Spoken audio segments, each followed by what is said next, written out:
Friends, मेरा नाम है ईशान भाटिया। आज की इस वीडियो में मैं बात करने जा रहा हूँ आपके साथ कंसोलिडेशन का एक इंपॉर्टेंट टॉपिक है जिसका नाम है अपस्ट्रीम और अपस्ट्रीम डाउनस्ट्रीम, और दूसरा चीज़ है कि डिविडेंड पेड बाय सब्सिडरी, और एक और आता है उसमें डिविडेंड पेड बाय पेरेंट। तो शॉर्ट में कहूँ तो एक अपस्ट्रीम डाउनस्ट्रीम हो गया और एक डिविडेंड की बात करेंगे हम कि इसकी ट्रीटमेंट क्या रहती है। पेपर में अगर आ जाए तो इसमें काफ़ी कन्फ्यूजन रहती है, कहाँ पर ऐड करना है, कहाँ पर माइनस करना है, कहाँ पर सारी जो भी चीज़ें हैं ना आज की वीडियो में हम कवर कर लेंगे कि अगर हाँ अपस्ट्रीम स्टॉक पे आया है या फिर आपका फिक्स एसेट पे आया है तो कैसे इसको हमने ट्रीट करना है। बिना टाइम वेस्ट करें स्टार्ट करते हैं इस टॉपिक को। सबसे पहला आता है अपस्ट्रीम। अगर अपस्ट्रीम आ जाए तो अपस्ट्रीम आ जाए, अपस्ट्रीम ना किसका आया है, करंट एसेट का अपस्ट्रीम आ जाए। करंट एसेट के केस में क्या करेंगे हम, सिर्फ अभी वाली ट्रीटमेंट देखते हैं सबसे पहले। तो अगर आपको आता है अपस्ट्रीम का कोई भी केस जिसमें स्टॉक की बात करें, जैसे कि करंट एसेट की बात की गई है, इसमें देखते हैं क्या ट्रीटमेंट रहेगा। तो आपको जो क्वेश्चन दिया रहेगा कंसोलिडेशन का उसमें आपको अपस्ट्रीम की बात की गई होगी। तो अपस्ट्रीम भी किसकी, करंट एसेट की अपस्ट्रीम की बात कर रहा है। तो जैसे कि आप ले लो स्टॉक, है ना। तो एक एग्जांपल है यहाँ पर बना रखा है, तो इसको पहले एग्जांपल को पढ़ते हैं और देखते हैं कि इसका ट्रीटमेंट क्या रहना चाहिए। तो कहता है X limited sold some goods to P for ₹60,000 at a markup of 20%। 40% of the goods remain unsold at the year end. क्या कहने की कोशिश कर रहे हैं, कह रहा है कि एस लिमिटेड ने गुड्स बेचे हैं पी को, ठीक है। एस ने बेचा पी को, मतलब सब्सिडरी ने बेचा गुड्स बेचे हैं पी को, मतलब पेरेंट को। कितने में बेचे हैं, 60,000 में, एट अ मार्कअप ऑफ 20%, जिस पर 20% का मार्कअप है। 40% of the goods remain unsold at the year and. 40% जो थे ना गुड्स वो अनसोल्ड पड़े हैं एस लिमिटेड के पास। 40% जो गुड्स हैं वो अनसोल्ड पड़े हैं ईयर एंड पे, ठीक है। अब ये आपका एक दे रखा होगा पैराग्राफ में, एक पॉइंट दे रखा होगा। अब आपने इसमें समझना है सबसे पहले कि अपस्ट्रीम है या डाउनस्ट्रीम है, ठीक है। अब ये एस लिमिटेड है, पी लिमिटेड को माल बेच रही है तो ये अपस्ट्रीम हो गया। सबसे पहले आपको ये समझना है कि अपस्ट्रीम है या डाउनस्ट्रीम है। अब यहाँ पर एस लिमिटेड ने पी लिमिटेड को बेचा है ना, S limited P limited, S ऊपर जा रहा है ना, एस पी को बेच रही है, सब्सिडरी जो है पेरेंट को बेच रही है, तो ये आपका अपस्ट्रीम हो गया। अब अपस्ट्रीम है, अब पहली चीज़ तो ये देखो 60,000 का माल बेचा है, सम गुड्स फॉर ₹60,000, जिसमें 20% का मार्कअप है, 20% का मार्कअप है। यहाँ पर बना क्या रहे हैं, कंसोलिडेटेड फाइनेंशियल स्टेटमेंट हम बना रहे हैं, मतलब कंसोलिडेशन कर रहे हैं दोनों का। तो यहाँ पर आपको क्या देखना है, अब एस लिमिटेड ने माल तो बेच दिया पी लिमिटेड को, अब पी लिमिटेड के पास 60,000 का माल आ गया जिसपे 20% का मार्कअप करके भेजा था उसने। एस लिमिटेड ने पी लिमिटेड को जब भेजा होगा तो 20% का मार्कअप करके भेजा होगा, ठीक है। यहाँ पर देखो लिख देता हूँ, एस लिमिटेड आए, ये रहे पी लिमिटेड। जो एस लिमिटेड ने पी लिमिटेड को माल बेचा है, कह रहे 60,000 का माल बेचा है जिसपे इन्होंने 20% का मार्कअप करके बेचा हुआ है। तो मतलब इनकी जो प्राइस होगा उसका 20% बढ़ा के बेचा हुआ है। तो आप वैसे देखोगे तो एक चीज़ आपको पता है, 1/5 है, 1/5 ऑफ कॉस्ट इक्वल होता है 1/6 ऑफ सेल के। यहाँ पर एक तरह से सेल प्राइस दे रखे हैं हमें, है ना। मार्कअप इन्होंने लेकिन कॉस्ट पे लिया होगा, तो 20% जो है ना, 20% जो एस लिमिटेड ने मार्कअप ऐड करा होगा ना, तो वो उनकी कॉस्ट में ऐड करके बेचा है। मतलब एस लिमिटेड की जो कॉस्ट रही होगी उसने 20% ऐड करके बेच दिया उसको। अब यहाँ पर 60,000 है, 60,000 में कितना अनरियलाइज्ड प्रॉफिट है, हमें ये 60,000 में अनरियलाइज्ड प्रॉफिट पता लगाना है कि भाई यूपी कितना है, इसमें अनरियलाइज्ड प्रॉफिट कितना है।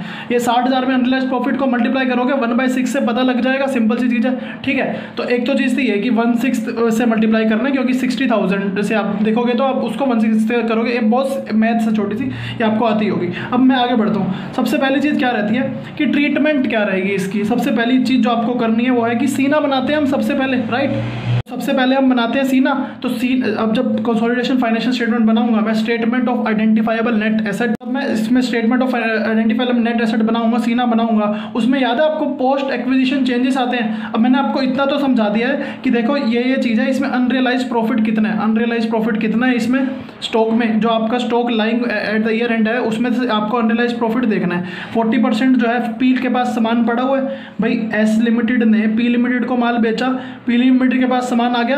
अब पी लिमिटेड के गोडाउन में 40% माल तो अभी बिका नहीं है, तो जियाला माल पड़ा हुआ है, मतलब अभी इस 40% में कितना मार्कअप हुआ पड़ा है, मतलब कितना इसमें अनरियलाइज प्रॉफिट एडिड है। तो आप देखना पड़ेगा 60,000 मल्टीप्लाई 40% मल्टीप्लाई 1/6, आपको अनरियलाइज प्रॉफिट पता चल जाएगा कि स्टॉक में अनरियलाइज प्रॉफिट कितना पड़ा हुआ है, ठीक है। अब मैं अपनी बात पे वापस आता हूँ। सीना बनाते हैं मैं, चलो दिखाई देता हूँ आपको कि कैसे रहता है इसमें ट्रीटमेंट आपका। सीना ये statement of identifiable net asset होता है आपका, इसमें आता है पोस्ट एक्विजिशन चेंजेस, जब डेट ऑफ एक्विजिशन और डेट ऑफ कंसोलिडेशन अलग अलग रहता है आपका, तो आप इसमें पोस्ट एक्विजिशन चेंजेस आएगा, जिसमें से आप माइनस कर दोगे unrealise profit on stock 60 into 40%, 60,000 into 40% into 1/6, जो कि आपका 4,000 आ जाएगा।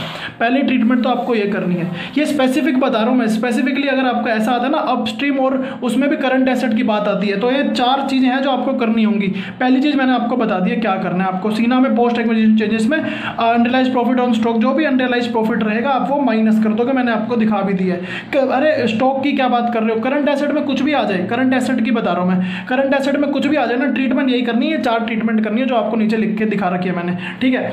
दूसरी चीज़ क्या करोगे आप, बैलेंस शीट बनाते हो, बैलेंस शीट में करंट एसेट आता है, करंट एसेट में इन्वेंट्री आता है, इन्वेंट्री में 4,000 रुपये अनरियलाइज प्रॉफिट में से हटा दें। इन्वेंट्री में से जो अनरियलाइज प्रॉफिट है ना 4,000 रुपये का, वो हटा दोगे आप। लॉजिकल बात है भाई, इन्वेंट्री में से भी तो अनरियलाइज प्रॉफिट हटाना पड़ेगा, तो एक पहले आपने यहाँ से भी माइनस कर दिया, यहाँ से भी माइनस कर दिया।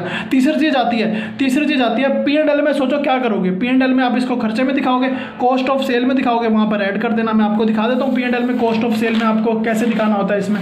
तो ये रहा आपका P&L में आता है आपका कॉस्ट ऑफ सेल में ऐसे P का, कॉस्ट ऑफ सेल S का, और यहाँ अनरियलाइज प्रॉफिट जो आपका 4,000 यहाँ पर ऐड कर रखा है, ठीक है जी।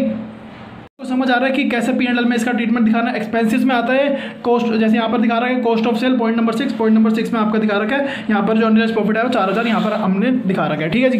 तो ये आपका आ गया P&L में। तो ये 3 ट्रीटमेंट तो आपको ये होगी। चौथी ट्रीटमेंट आपको कॉन्ट्रा कैंसिल करनी है। कॉन्ट्रा क्या कैंसिल करनी है, वो 60,000 रुपये है ना, कॉन्ट्रा कैंसिल, बस 60,000 रुपये कॉन्ट्रा कैंसिल कैसे करोगे।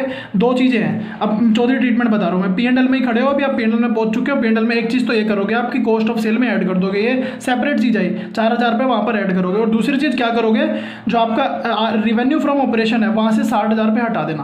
कंसोलिडेटेड अकाउंट बना रहे हो ना, पहले तो वहाँ से रिवेन्यू फ्रॉम ऑपरेशन से 60,000 रुपये माइनस कर देना, ठीक है। एक तो चीज़ हो गई कि आपने वहाँ माइनस करे, और दूसरा कॉस्ट ऑफ सेल में से भी 60,000 रुपये माइनस कर देना। मैं आपको दिखाता हूँ कैसे करना है, कि आपको 60,000 रुपये कैसे माइनस करना है। रिवेन्यू फ्रॉम ऑपरेशन है, revenue from operation point number 4, revenue from operation ये रहा, कॉन्ट्रा में 60,000 रुपये माइनस कर रखे हैं, ठीक है जी। और दूसरी चीज़ क्या बोली थी, कॉस्ट ऑफ सेल में से भी 60,000 माइनस। जैसे यहाँ पर आपने अनरियलाइज प्रॉफिट दिखाया था ना, यहाँ पर ये तो ऐड कर रखा है आपने, अनरियलाइज प्रॉफिट ऐड कर रखा है ये 4,000 रुपये है ना, बट ये 60,000 रुपये जो आपके माइनस हो जाएंगे, यहाँ से 60,000 रुपये माइनस कर दिया आपने।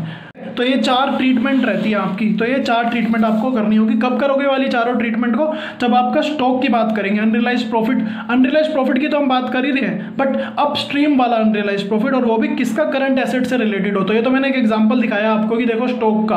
अच्छा, ऑब्वियसली सबसे पहली चीज़ तो आप अनरियलाइज प्रॉफिट ही निकालोगे, उसके बाद ये सब ट्रीटमेंट आपकी रहती हैं, ठीक है। तो ये था कि अपस्ट्रीम आ जाए अगर आपका अपस्ट्रीम।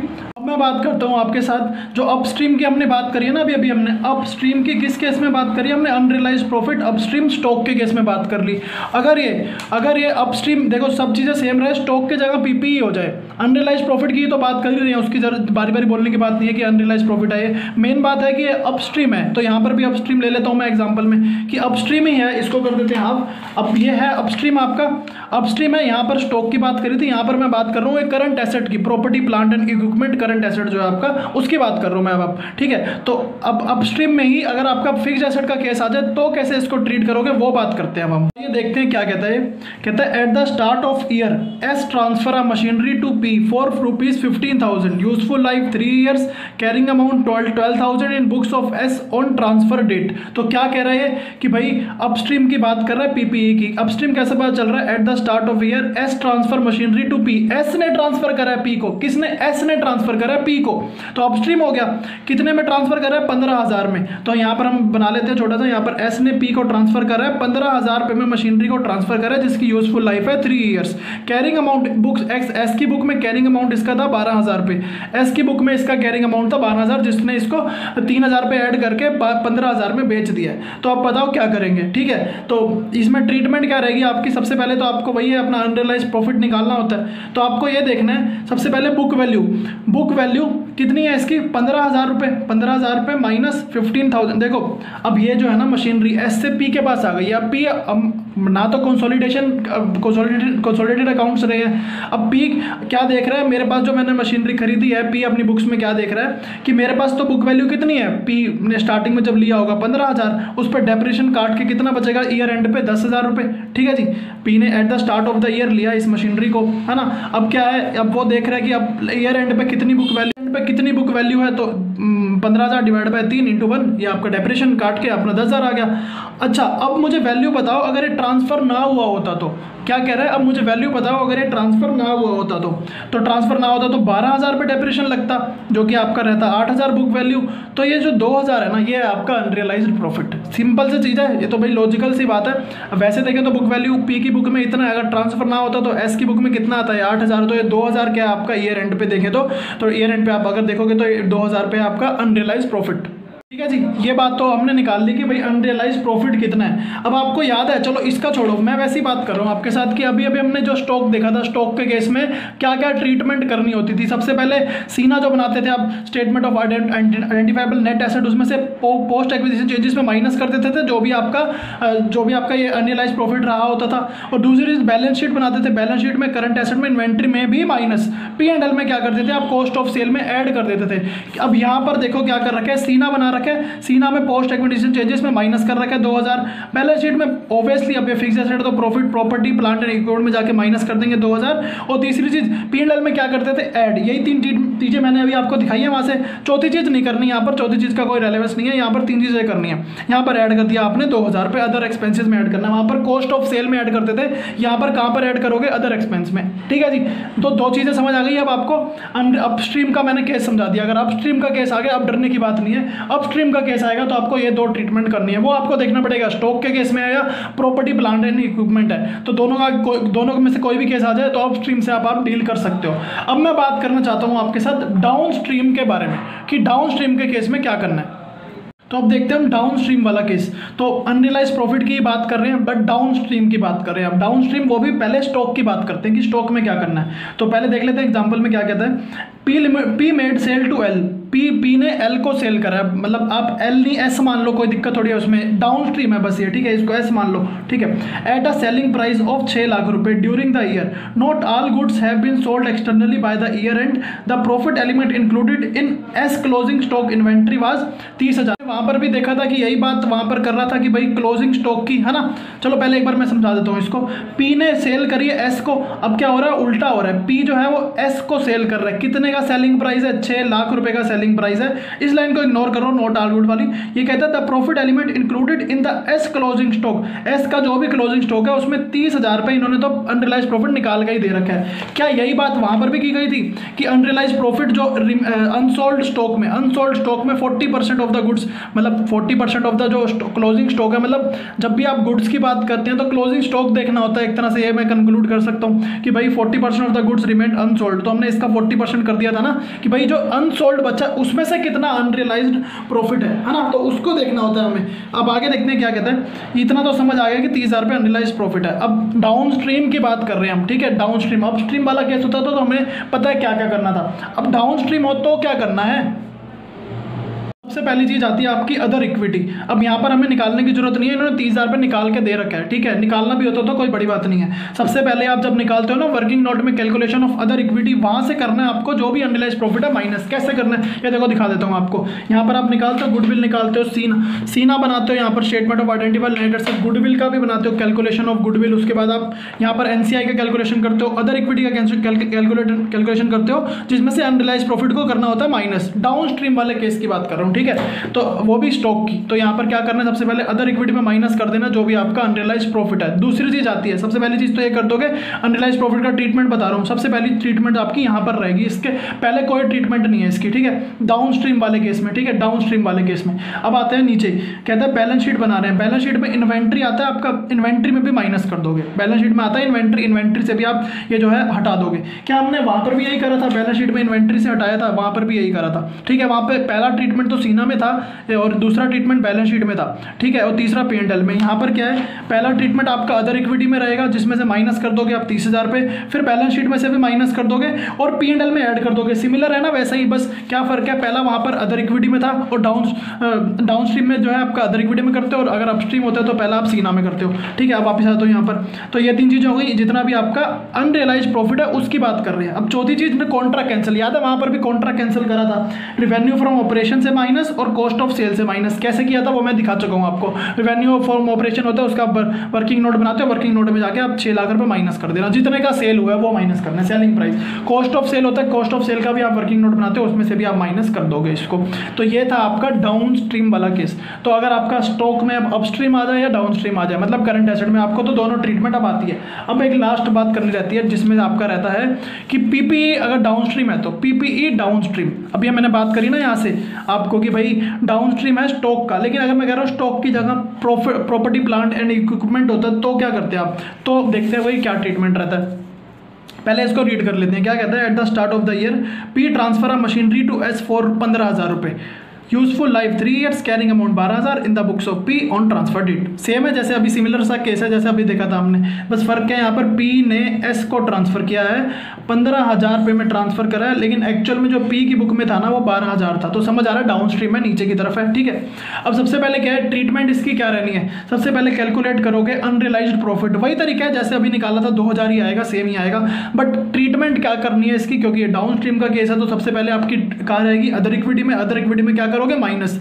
और बैलेंस शीट में अभी हमने देखा जो केस यहाँ पर स्टॉक वाले में, याद है आपको, other equity, balance sheet, P and L, यही 3 चीज़ें वहाँ पर करनी है, ठीक है। अदर इक्विटी देखो यहाँ से देख लो, अदर इक्विटी में माइनस, बैलेंस शीट में पीपी में minus, obviously P and L में अदर एक्सपेंस में ऐड कर देंगे। अगर ये स्टॉक होता तो अदर इक्विटी में मैं माइनस करता, बैलेंस शीट में भी माइनस कर देता, पी एंड एल में ऐड करता, बट कॉस्ट ऑफ सेल में और कॉन्ट्रा कैंसिल करना होता। मतलब जो करंट एसेट के केस में हमें कॉन्ट्रा कैंसिल भी करना होता है। करंट एसेट के केस में एक बात अलग जो आती है वो एक कॉन्ट्रा कैंसिल करना होता है पी एंड एल में लास्ट में, बट बाकी चीज़ें तो सेम है, ठीक है। तो आपको समझ आ रहा है अप स्ट्रीम हो तो क्या करना है, डाउन स्ट्रीम हो तो क्या करना है, ठीक है। अब ये डाउन स्ट्रीम वाला केस था आपका पीपीई वाला, कि पीपीई में डाउन स्ट्रीम आएगा तो ये 3 ट्रीटमेंट करनी है आपके, इसके अलावा आपको इसके अलावा और कुछ भी नहीं करना है, ठीक है। तो ये हमने बात करी अपस्ट्रीम की और डाउन स्ट्रीम की, कि स्टॉक आ जाए या फिर आपका पीपीई आ जाए, मतलब करंट एसेट आ जाए या फिर आपका दूसरी चीज़ है ना फिक्स एसेट वो आ जाए, तो आपको इसके अलावा और कोई ट्रीटमेंट नहीं करनी होती, ठीक है। ये इसका नीचे मैं लिंक दे दूंगा, आपको पीडीएफ मिल जाएगा बड़े आराम से, तो आप वहाँ डाउनलोड करके ट्रीटमेंट को याद कर सकते हो। वैसे तो लॉजिकल है,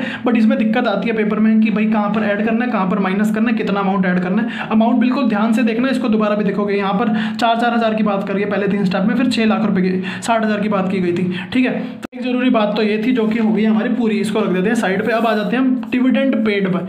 डिविडेंड पेड की बात करते हैं कि डिविडेंड अगर सब्सिडरी ने पे कर है, किसको, पेरेंट को पे कर है, तो क्या करना है हमें। तो आपको क्वेश्चन में ना ऐसा लिखा रहेगा कि dividend paid by subsidiary on 1/10/2018 60,000 रुपये, डीडीटी कितना पे करे, 12,000 रुपये। ईयर एंड होता है 31/3/2019 को, डेट ऑफ एक्विजिशन थी 1/7/2018, तो डेट ऑफ एक्विजिशन है 1/7/2018। डिविडेंड पे कर रही है सब्सिडरी, कितना पे कर रही है, 60,000 रुपये 1/10/2018 को, ये क्वेश्चन में लिखा रहा है, ठीक है। तो अगर ऐसा कुछ लिखा रहता तो क्या ट्रीटमेंट रहती है कि डिविडेंड पेड बाय सब्सिडरी है। और आपको साथ साथ ये भी दिया होगा कि पी एंड एल दे रखा होगा नीचे, जिसमें पी का भी और एस का भी, पेरेंट का भी सब्सिडरी का, दोनों का पी एंड एल दे रखा है। तो डिविडेंड जो कंपनी ने पे करा है, सब्सिडरी ने पे करा है 60,000 रुपये पे करा है, जिसमें से पेरेंट को कितना मिला है, पेरेंट का हिस्सा था 60%, मतलब पेरेंट ने 60% शेयर ले रखा था उसका सब्सिडरी का, उसमें से कितना 60,000 का 60% कितना होता है, 36,000 रुपये। 36,000 रुपये किसका शेयर हो गया, 36,000 रुपये शेयर हो गया आपका पेरेंट का, ठीक है। तो dividend paid by subsidiary on 1/10/2018 60,000 रुपये पे करा है, जिसमें से आपको नीचे पी एंड एल में आपको दिखाता हूँ कैसे दिया होता है। ऐसे दिया होगा पेपर में कि आपको एग्जांपल है, एक क्वेश्चन आपको ऐसे क्वेश्चन करके दिया है, पी का एस का अलग दे रखा होगा, बैलेंस शीट बना रखी है और यहाँ पर पी एंड एल बना रखा है, पी एंड एल ये रहा, ठीक है। और लिखा है डेट ऑफ एक्विजिशन इतनी है, dividend paid by subsidiary on 1/10/2018 60,000 और डीडीटी इतना है। तो अगर ऐसा कुछ दे रखा होगा और ये साथ साथ ये दे रखा है डिविडेंड इनकम, जिसमें से 60% शेयर है इसका पेरेंट का, 36,000 रुपये कहाँ से मिले होंगे, ऑब्वियसली एस से मिले होंगे, ऐसा कुछ दे रखा है। तो अब इसका क्या ट्रीटमेंट रहेगा, इतनी सी लाइन का ट्रीटमेंट देखना भाई आप। तो सबसे पहली चीज क्या बनाओगे आप, सीना statement of identifiable net asset बनाओगे सबसे पहले, उसमें आएगा पोस्ट एक्विजिशन चेंजेस, राइट। तो ये 2 चीजें तो आपको पता है, सीना बनाते हैं और उसमें आता है post acquisition changes. Post acquisition में आपको ऐड कर देना है, ऐड कर देना है अनइवन आइटम आता है ना, जहाँ पर अनइवन आइटम में आपको जितना डिविडेंड है और जितना डीडीटी है दोनों को आपने ऐड कर देना है। कैसे करना है ऐड, वो भी दिखा देता हूँ मैं आपको, कि आपका ये सीना है, ये सीना बना रखा है, जिसमें से date of acquisition, post acquisition, date of consolidation ये बना रखे, और इसमें आप क्या करोगे, अनइवन आइटम यहाँ पर ये आपकी डिविडेंड और डीडीटी दोनों को आपने पूरा का पूरा यहाँ पर ऐड कर रखा है। 60,000 रुपये डिविडेंड था जो सब्सिडरी ने पे करा है, उसका शेयर नहीं, पेरेंट का शेयर नहीं कह रहा, जितना भी डिविडेंड सब्सिडरी ने पे करा है पूरा का पूरा आपने ऐड करना है, डीडीटी भी पूरा का पूरा यहाँ पर ऐड कर देने का, ठीक है। पहला ट्रीटमेंट तो समझ आ गया आपको, है ना। अनइवन आइटम में आप ये दोनों चीज़ें ऐड कर दोगे। दूसरी बात क्या कहता है, चलो सीना में कर देंगे ये चीज़। और दूसरी चीज़ क्या है, कहता है एनसीआई में माइनस कर देना। एनसीआई में माइनस कर देना कितना, एनसीआई मतलब non controlling interest. Non controlling interest कितना है 40%। अगर 60% इनका शेयर है तो एनसीआई 40% हो गया ऑब्वियसली। तो 40% एनसीआई में माइनस करना है कितना 40%। डिविडेंड पेड और डीडीटी का 40%, दोनों का 40% बोल रहे हैं, ठीक है। जितना डिविडेंड पे करा है सब्सिडी और डीडीटी जितना भी पे करा है उसका 40% आप एनसीआई से माइनस कर दोगे। कहाँ कैसे आप ऐसा करते हो ना, वर्किंग नोट बनाते हो, सीना बनाते हो, फिर गुडविल बनाते हो, गुडविल का कैलकुलेशन करते हो, एनसीआई का कैलकुलेशन करते हो। तो जब एनसीआई पे आप आओगे ना वहाँ पर डिविडेंड पेड माइनस कर देना कितना 60,000 का 40%, 12,000 का 40%। क्यों, एनसीआई का शेयर, एनसीआई निकाल लेना कितना है हम, तो इसलिए हमने यहाँ पर 40% जो है माइनस करा है यहाँ पर, ठीक है। ज़्यादा दिमाग नहीं लगाना, 40% जो आपको ये माइनस करना है, ये ट्रीटमेंट है, आपको ऐसे ही याद करनी पड़ेगी, ठीक है। समझ आ जाए तो और बढ़िया है, क्योंकि इसकी 5-6 जगह पर ट्रीटमेंट रहती है, इसलिए मेरी कोशिश है कि आपको ये याद हो जाए। तो फिर दूसरी चीज़ तो ये होगी कि एनसीआई जब निकालोगे वहाँ से आप ये 40% हटा दोगे, ठीक है। डिविडेंड की बात कर रहे हैं हम, और किसी चीज़ की बात नहीं कर रहे अभी हम। मैं आगे बढ़ता हूँ, आगे आता है अदर इक्विटी। अदर इक्विटी में माइनस करना है, कितना माइनस करना है, अदर इक्विटी में 60% माइनस करोगे। अदर इक्विटी में कितना माइनस करोगे 60%। जैसे आपने यहाँ पर एनसीआई में माइनस करा है 40%, अदर इक्विटी में कितना रहेगा आपका 60%। आपने डिविडेंड और डीडीटी का 60% यहाँ पर माइनस करेंगे, ठीक है। % क्यों माइनस करा, क्योंकि यहाँ पर ये जो जितना आपने माइनस करा है ना डिविडेंड, और यहाँ पर ये एक्चुअल में रियल वाला जो है ना वो ये है, रियल में जो पे करा है ना वो 36,000 और 7,200 ये रियल वाला है। अब आपको ये चीज़ें याद हो रही है कि जब भी ऐसा कोई चीज़ आती है कि भाई डिविडेंड पेड बाय सब्सिडी, तो आपको क्या क्या पेपर में करके आना है, ठीक है। क्वेश्चन में क्या क्या करना होता है, ठीक है। मेरा मकसद ये है कि आपको ये सब चीज़ें याद रहें, क्योंकि कहीं ऐड है कहीं माइनस है। देखो मोस्टली माइनस कर रखा है, एक जगह ऐड कर रखा है, तो पेपर में कन्फ्यूजन रहती है कि यार ऐड करना था या माइनस करना था। ऐड माइनस तो ठीक है, बट कितना अमाउंट करना था, एक जगह 40 है, एक जगह 60% है, एक जगह पूरा अमाउंट ले रखा है। तो ये सब चीज़ें ना कन्फ्यूजन क्रिएट करती हैं। तो एक स्पेशल पॉइंट था ये वाला, इसलिए इसको अलग से वीडियो में डाला जा रहा है, ठीक है। तो एक हमने 3 चीज़ें सीख ली भाई, सीना बनाएंगे तो वहाँ पर तो पोस्ट एक्विजिशन चेंजेस के नाम से हम वहाँ पर ऐड कर देंगे अनइवन आइटम में। दूसरी चीज़ एनसीआई में माइनस 40% और अदर इक्विटी में माइनस कर देंगे 60%। चौथी चीज़ आती है आपका profit and loss account. Profit and loss account में आएगा आपका अदर इनकम। अदर इनकम में माइनस कर देना, अदर इनकम में से हटा देना भाई साहब डिविडेंड पेड बाय सब्सिडरी 60% वाला जो है ना, एक्चुअल में जो पे करा ना वो 60% है, इसलिए हम उसको P&L में से आपका अदर इनकम में से घटा रहे हैं, ठीक है। एक्चुअल में जो पे करा आपका वही है, तो आपका जो आपका P&L आएगा, P&L में आपका आता है अदर इनकम। अदर इनकम में से आपका ये 36,000 पे जो है आपका 60% जो था, 36,000 आपने पहले ही दिखा रखा था, 36,000 में से वो आपको हटा दिया आपने। P&L इन्होंने बना के दे रखा था, जो P&L इन्होंने बना के दे रखा था वो 36,000 यहाँ लिखा हुआ था पी की बुक्स में। अब कंसोलिडेट कर दिया हमने, कंसोलिडेट कर दिया तो आपको ये 36,000 में हटाना पड़ेगा यहाँ से, ठीक है। तो आपको अदर इनकम आपकी हो गई अब 0, ठीक है। ये वाली चीज़ आ गई, ठीक है। तो अब आते हैं हम आगे। पांचवी चीज़ क्या करनी है आपको, तो 4 चीज़ें तो भाई क्लियर हो गई बढ़िया से कि भाई 4 चीज़ें क्या करनी है। पांचवी चीज़ आप क्या करोगे, बनाओगे सौकी। मांगा गया तो सौकी बनाओगे आप। सौकी में आएगा आपका एनसीआई, एनसीआई में से माइनस कर देना आप डिविडेंड पेड, ठीक है। जो एनसीआई का शेयर था ना 40%, वहाँ से माइनस हो जाएगा। ये नीचे बना रखा है बट मैं आपको यहाँ से दिखाता हूँ कि कैसे माइनस करना होता है इसको। तो यार आपका सौकी बना रखा है, सौकी में से आपने माइनस करना है। देखो डिविडेंड पेड बाय पेरेंट है, इसको भी इग्नोर करो। डिविडेंड पेड बाय सब्सिडरी है, माइनस कर रखा है। ये एनसीआई के अंडर आ रहा है 24,000 पे। एनसीआई में कितना 40% माइनस कर रखा है। एक तो ट्रीटमेंट ये रही इसकी, ठीक है। डिविडेंड पेड बाय जो सब्सिडरी था उसमें से भी 40% वाला जो हिस्सा था, देखो ना भाई एनसीआई में माइनस करा था, कितना करा था 40%, तो वही वाला 40% यहाँ पर भी दिखा रखा है, ठीक है। वही वाला 40% हमने यहाँ पर भी दिखा रखा है। अगली चीज़ क्या कहता है, डीडीटी भी पे करा था, डीडीटी सब्सिडरी ने पे करा था। अब एनसीआई वाला भी माइनस कर रखा है 40% और रिटेन अर्निंग में से जो 60% था वो भी माइनस कर रखा है, ठीक है जी। तो लास्ट ट्रीटमेंट इसकी रहती है कि अगर डीडीटी भी दे रखा है, देखो अगर डिविडेंड दे रखा है तो आपको एनसीआई से माइनस करना है, दैट्स इट, और कुछ भी नहीं करना। एनसीआई जो लिखोगे उसके अंडर यहाँ पर 24,000 पे माइनस कर दोगे, जो कि 40% होता है। वहाँ पीछे से भी आपने दिखा दिया मैंने आपको कि वर्किंग नोट में आपने माइनस किया ही था। लेकिन अगर डीडीटी भी पे कर रहा है, डीडीटी पेड बाय सब्सिडरी है, देखो डीडीटी तो पूरा आपको दिखाना पड़ेगा, बट एनसीआई में कितना दिखाओगे 40% और रिटेन अर्निंग में कितना दिखाओगे 7,200, जो कि आपका 60,000 पे, ठीक है। I hope it's clear now कि डिविडेंड पेड बाय सब्सिडरी है तो क्या क्या ट्रीटमेंट रहती है। यही चीज़ मैंने आपको यहाँ दिखा रखी है कि डिविडेंड पेड बाय सब्सिडरी है 40% इसका शेयर आया था, 40% आपका एनसीआई का तो यहाँ पर माइनस करा, और डीडीटी था 60% रिटेन अर्निंग में से और 40% एनसीआई में से माइनस कर रखा है। तो देखो ना भाई कितना इंपॉर्टेंट है ना। ये ऐसी चीज़ पेपर में याद रहने की चीज़ है, ये तो याद रटने की चीज़ है कि भाई ऐसी ऐसी ट्रीटमेंट रहनी है इसकी, कि डिविडेंड पेड बाय सब्सिडरी है तो आपको ये याद रहना चाहिए कि क्या ट्रीटमेंट रहती है। विद अमाउंट भी याद कर सको तो कि भाई 60,000 तो फुल अमाउंट था, कैसे कर ट्रीटमेंट रहता है इसका।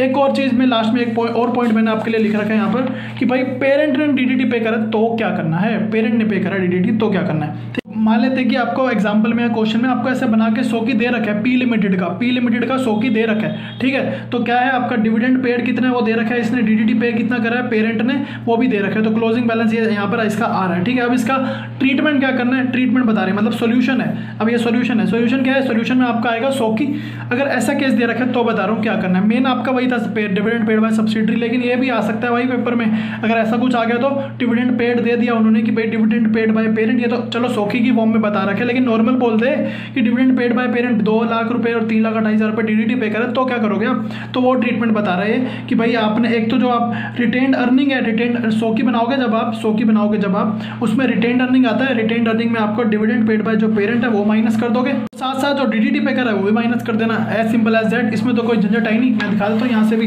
कि भाई अगर डिविडेंड पे करा है पेरेंट ने तो क्या करना है, dividend paid by parent minus कर दिया रिटेन्ड अर्निंग से, dividend DDT paid by parent minus कर दिया रिटेन्ड अर्निंग से। 32,800 है ये, मैंने शायद वहाँ 3,28,000 लिख रखा है, बट ये है 32,800, इतना ज़्यादा डीडीटी कैसे हो सकता है, हाँ। तो ये 32,800 है, कोई फर्क नहीं पड़ता उसमें, ठीक है। तो एक तो चीज़ थी है, तो सबसे ज़्यादा इंपॉर्टेंट जो है वो आपका ये वाला है, ये वाला भी आ सकता है, क्या आ सकता है, क्या ट्रीटमेंट रहेगा वो आपको मैंने बता दिया कि डिविडेंड पेड बाय पेरेंट है तो आपको कहाँ पर इसका एडजस्टमेंट दिखाना है, ठीक है। और साथ साथ हमने क्या बात करी, अपस्ट्रीम की भी बात कर दी, डाउनस्ट्रीम की भी बात कर दी।